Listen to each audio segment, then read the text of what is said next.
कार्तिक मास गंगा स्नान की कथा।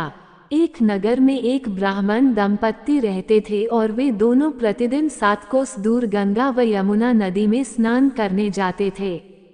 इतनी दूर आने जाने से ब्राह्मण की पत्नी थक जाती थी, इसलिए एक दिन उसने अपने पति से कहा कि हमारा एक पुत्र होता तो कितना अच्छा रहता।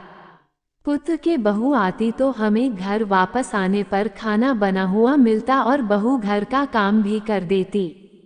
अपनी पत्नी की बात सुनकर ब्राह्मण ने कहा कि तू सही कर रही है, चल मैं तेरे लिए बहू ला ही देता हूँ।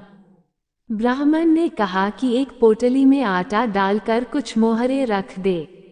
ब्राह्मण के कहे अनुसार उसने पोटली बांधकर दे दी। पोटली लेकर ब्राह्मण चला गया। ब्राह्मण को सफर के दौरान यमुना के किनारे बहुत ही सुंदर लड़कियां दिखाई दी।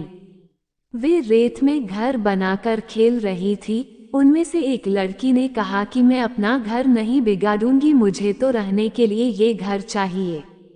लड़की की बात सुनकर ब्राह्मण मन ही मन सोचने लगा कि बहू बनाने के लिए यही लड़की उचित है।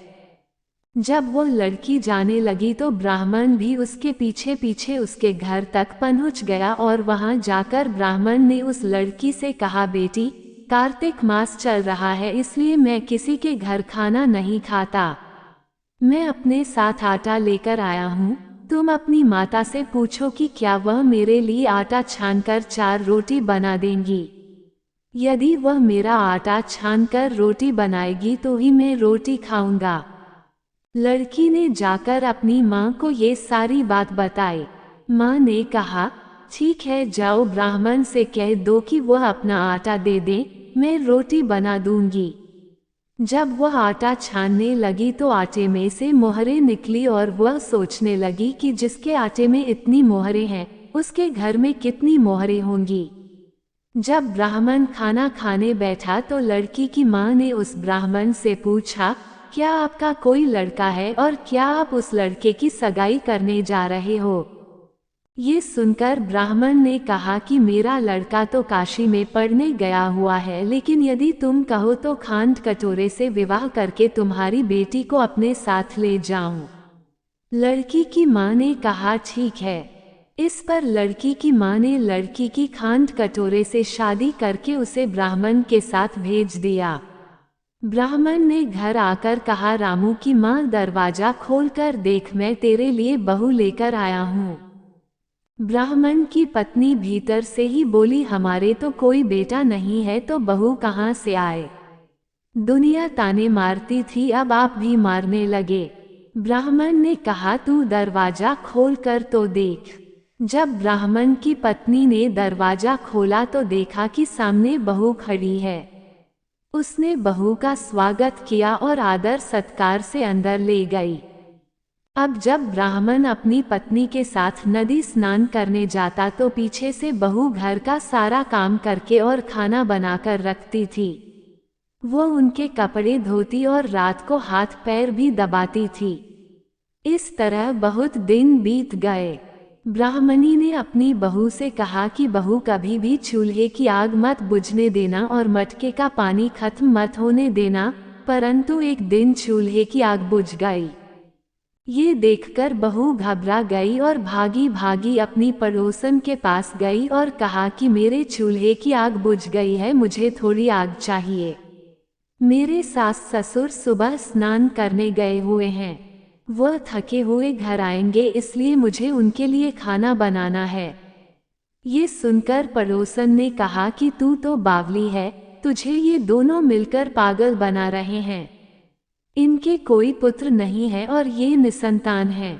बहू ने कहा, नहीं, ऐसा मत बोलो, इनका बेटा तो बनारस काशी में पढ़ने गया हुआ है। इस पर पड़ोसन ने कहा कि यह तुझे झूठ बोलकर लाए हैं। मेरी बात सच मान, इनके कोई बेटा नहीं है। अब बहू पड़ोसन की बातों में आ गई और कहने लगी कि अब आप ही बताओ मैं क्या करूं। पड़ोसन ने कहा कि करना क्या है, जब तुम्हारे सास ससुर आए तो जली हुई रोटियां बनाकर देना और बिना नमक की दाल बना कर देना।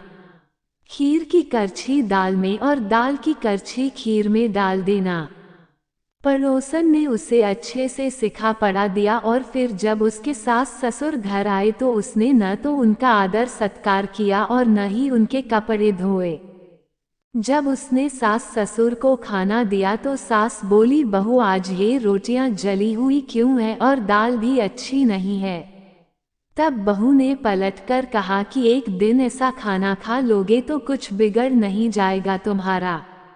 सास ससुर को खरी खोटी सुनाकर वह फिर से पड़ोसन के पास गई और बोला कि अब आगे क्या करना है। पड़ोसन ने कहा कि अब तुम सातों कोठों की चाबी मांग लेना। अगले दिन जब भी स्नान करने के लिए जाने लगे तो बहू अड़ गई कि मुझे तो सातों कोठों की चाबी चाहिए। तब ससुर ने कहा कि इसे चाबी दे दो और सास ने बहू को चाबी दे दी।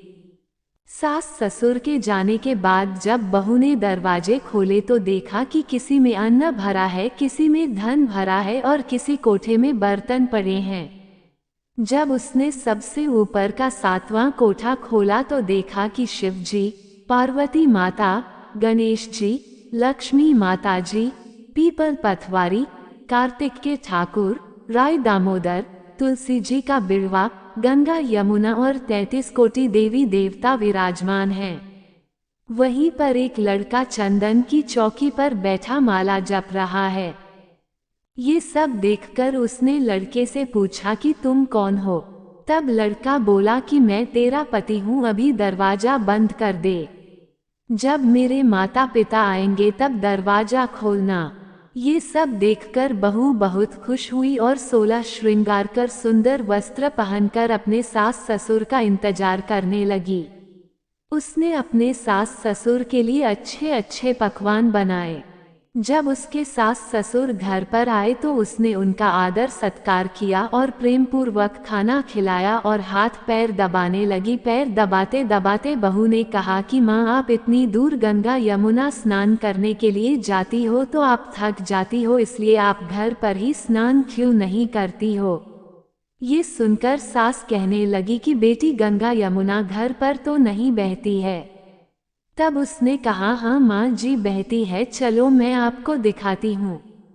जब बहू ने सातवां कोठा खोलकर दिखाया तो उसमें शिव जी, पार्वती जी, गणेश जी, लक्ष्मी जी, पीपल पथवारी, कार्तिक के ठाकुर, राय दामोदर, तुलसी जी का बिड़वा, गंगा यमुना बह रही है और 33 कोटि देवी देवता विराजमान है।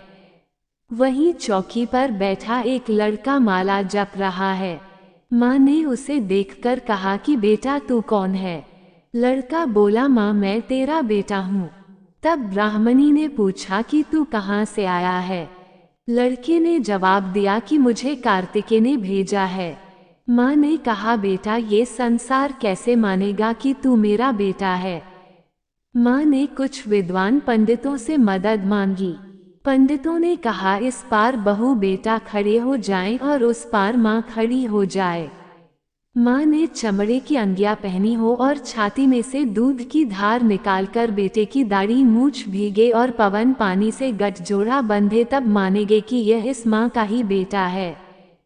उसने ऐसा ही किया। चमड़े की अंगिया फट गई और छाती में से दूध की धार निकलकर बेटे की दाढ़ी मूछ भीग गई। पवन पानी से बहू बेटे का गठजोड़ बंध गया। ये सब देखकर ब्राह्मण और उसकी पत्नी की खुशी का ठिकाना ना रहा। जैसे ब्राह्मण और ब्राह्मणी को बहू बेटा दिया वैसे सबको देना। कहते हैं कि इस कथा को पढ़ने से मनुष्य की सभी मनोकामनाएं पूर्ण होती हैं। जय श्री राम। दोस्तों, अगर वीडियो पसंद आया हो तो वीडियो को लाइक करें और अपने दोस्तों के साथ शेयर करें और कृपया कमेंट करके जरूर बताएं। और ऐसी ही और भी बहुत सारी कहानियों, कथाओं एवं जानकारियों के लिए हमारे चैनल को सब्सक्राइब जरूर करें।